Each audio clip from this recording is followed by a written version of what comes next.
America అధ్యక్షుడు Donald Trump తీసుకుంటున్న నిర్ణయాలతో అగ్రరాజ్యంలో మదుపరుల సంపద నిలువుగా కరిగిపోతోంది. టారిఫ్లు, ప్రభుత్వ ఉద్యోగాల్లో కోత, పొదుపు పేరుతో ఖర్చులకు విధిస్తున్న పరిమితులు మార్కెట్లను కుంగదీస్తున్నాయి. అమెరికా స్టాక్ మార్కెట్లు గత 20 రోజుల్లో ఏకంగా 349 లక్షల కోట్ల రూపాయల మేర నష్టపోయాయి. ఆ మొత్తం విలువ యూకే, ఫ్రాన్స్ల జీడీపీల కంటే అధికమని ఆర్థిక నిపుణులు చెబుతున్నారు. 20 రోజుల వ్యవధిలోనే అమెరికా స్టాక్ మార్కెట్లు $4 ట్రిలియన్ కోల్పోయాయి. ఆ మొత్తం భారత కరెన్సీలో 349 లక్షల కోట్ల రూపాయలకు సమానం. అంటే యునైటెడ్ కింగ్డమ్, ఫ్రాన్స్ వంటి ఐరోపా దేశాల జీడీపీ కంటే ఈ మొత్తమే ఎక్కువ. టారిఫ్లతో అమెరికాకు వనగూరే ప్రయోజనం మాటెలా ఉన్నా అగ్రరాజ్యం ఆర్థిక మాంద్యంలోకి జారిపోయే ప్రమాదం ఉందనే ఆందోళనలు మార్కెట్ పతనాన్ని నిర్దేశిస్తున్నాయి. ఆఖరికి మాంద్యం వచ్చే అవకాశాలను అమెరికా అధ్యక్షుడు ట్రంప్ కూడా తోసిపుచ్చకపోవడంతో మదుపరులు నమ్మకం కోల్పోతున్నారు.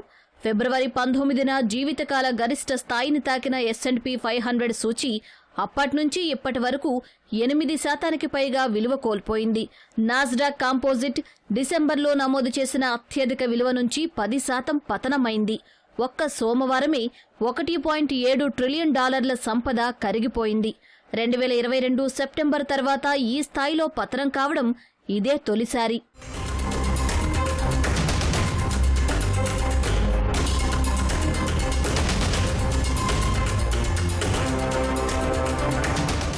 మార్కెట్ పతనంలో టెక్నాలజీ షేర్లే ఎక్కువగా నష్టపోతున్నాయి.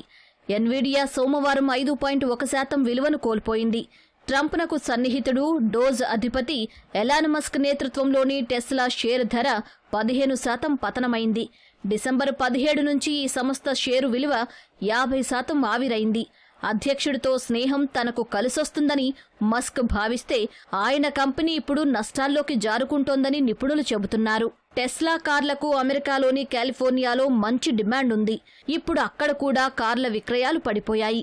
గత ఏడాది ఫిబ్రవరితో పోలిస్తే చైనాలోనూ టెస్లా కార్ల అమ్మకాలు సగానికి తగ్గిపోయాయి. జనవరి నెలలో యూరోప్లో అమ్మకాలు 45% పతనమయ్యాయి. ఈ పరిణామాలన్నీ కలిసి టెస్లా షేర్లను పడేస్తున్నాయి.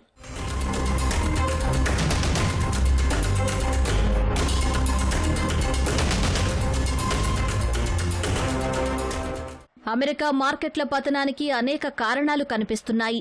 వాణిజ్య విధానాల్లో హఠాత్తుగా ట్రంప్ చేస్తున్న మార్పులు, ఆర్థిక మాంద్యం భయాలు, స్టాక్స్ అధిక విలువలు నష్టాలకు కారణమని లాజర్డ్ సీఈఓ పీటర్ వోర్స్ జాగ్ వెల్లడించారు. ప్రధాన వాణిజ్య భాగస్వాములైన కెనడా, మెక్సికో, ఐరోపాతో వాణిజ్య యుద్ధాల వల్ల చాలా కంపెనీలు తమ వ్యాపార వ్యూహాలను పునః పరిశీలిస్తున్నాయని ఆయన చెప్పారు. మార్కెట్లలో అనిశ్చితి కారణంగా అమెరికా మదుపరులు సురక్షితమైన ట్రెజరీ బాండ్లలో పెట్టుబడులు పెట్టేందుకు మొగ్గు చూపుతున్నారు. ఫెడరల్ రిజర్వ్ వడ్డీ రేట్లపై తీసుకునే నిర్ణయం కోసం ఆసక్తిగా ఎదురుచూస్తున్నారు.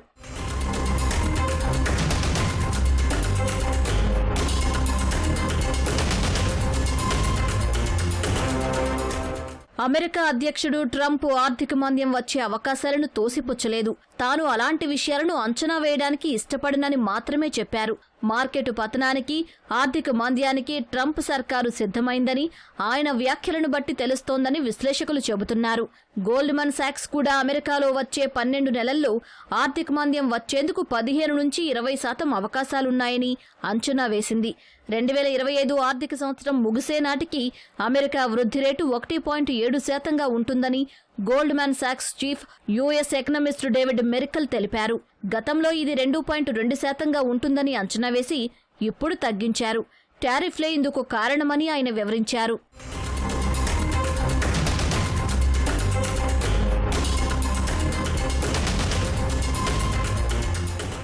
మార్కెట్లు పతనమవుతున్నా ఆర్థిక వ్యవస్థ మాత్రం బలంగానే ఉందని శ్వేత సౌధంలోని ది నేషనల్ ఎకనామిక్ కౌన్సిల్ అధిపతి కెవిన్ హస్సెట్ చెప్పారు. మాంద్యం భయాలను ఆయన తోసిపుచ్చారు. సుంకాల విషయంలో అస్పష్టత త్వరలో తొలగిపోతుందని వివరించారు. పన్ను కోతలు పెట్టుబడులను ప్రోత్సహిస్తాయని ఆశాభావం వ్యక్తం చేశారు. తాజా పరిణామాలను బేరీజు వేసుకుంటున్న మదుపరులకు ఆయన వ్యాఖ్యలు భరోసా కల్పించలేకపోతున్నాయి.